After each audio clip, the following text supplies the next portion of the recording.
This lesson is on translating translating verbal expressions into algebra. Basically, you're just going to make a list of terms and then we're going to practice. So the first two operations we're going to talk about are addition and subtraction. Here are some of the words you might see for addition and subtraction. There are two under subtraction that you need to make a star next to.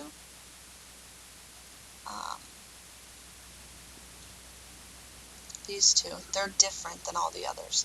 For instance, if I were to say the difference between 10 and 7, I would write 10 minus 7, and the answer would be 3. But if I was to say 10 less than 7, I would have to write 7 minus 10, and the difference would be totally different, negative 3. Whereas with addition, 7 more than 10, I can write 7 plus 10 and get 17, or I can write 10 plus 7. I still get 17. It doesn't matter the order I write it, but with subtraction it does matter. So you have to make sure that less than and subtracted from, you switch the order, because 10 decreased by 7 goes 10 minus 7, still 3. 10 minus 7 is just 10 minus 7, but 10 subtracted from 7 switches again to 7 minus 10. So these two, it's really key that you put a little star next to them and make sure you switch their order. Here's a few more. Division and multiplication. Division is always quotient. There's hardly anything there's hardly any other word that means division that isn't quotient. Half of really just means divided by 2. Multiplication is almost always product. Sometimes you'll see times, and sometimes you'll see like a third of a number means you do 1/3 times the number. Exponent words, squared, cubed, to the power of. Squared just means to the second power, so you would write it like this. Cubed means to the third power, and then anything else to the power of. The fourth power doesn't have a term, fifth power doesn't have a term, it's just like x to the power of 6 would be x to the 6th. Anytime you see something that says times the quantity or times the sum of or times the difference of, you have to put those things in parentheses. So let's try some. Where's my revealer? Well, I guess I don't need it. Okay.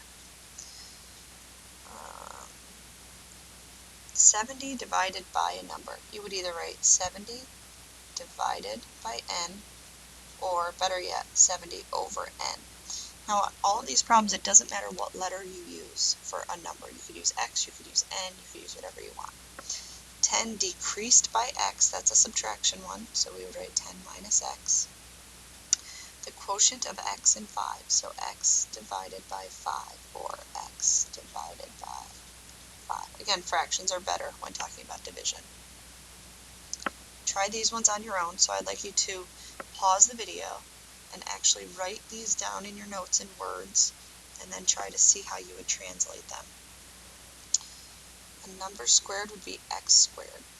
15 less than x, that's one of those special ones that we start on the first page. You have to switch the order around. If you have 15 minus x, you're wrong, it's backwards. Same thing with this one, 8 subtracted from n needs to get switched around. 12 diminished by c, well, that one wasn't on our list. We should go back and add that to our list on the first page. But that's just subtraction, and it goes right in the order in which you read it. 6 increased by a number is 6 plus c, or any number, you can use any letter there. When in algebra, we really like the variables to come first whenever possible, so we write it like that.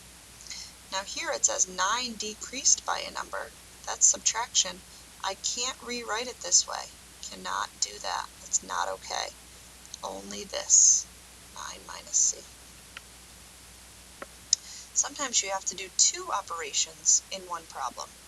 Twice the difference of. So remember we said the difference of is parentheses. So twice means times 2. And then in parentheses I'm going to have the difference of b and 7, which is b minus 7. 9 less than something. The quotient of. So 9 less means I'm going to have minus 9 at the end, because we have to switch the order around for less than. The quotient of 6 in a number is going to be 6 divided by a number. So this is 9 less than the quotient of 6 and a number. The product of 4, so 4 times something, the sum of, again, that's parentheses, x plus 7. That might be it. Oh no, one more slide. 5 more than twice a number. So we're going to do 5 plus, but what are we doing 5 plus? Twice a number, 2x. And then that's better written as 2x plus 5, but these mean exactly the same thing. 3 times the quotient of, so parentheses, 7 divided by x. There's really no more notes to this. We're just going to do a million of them, and you're going to get really good. So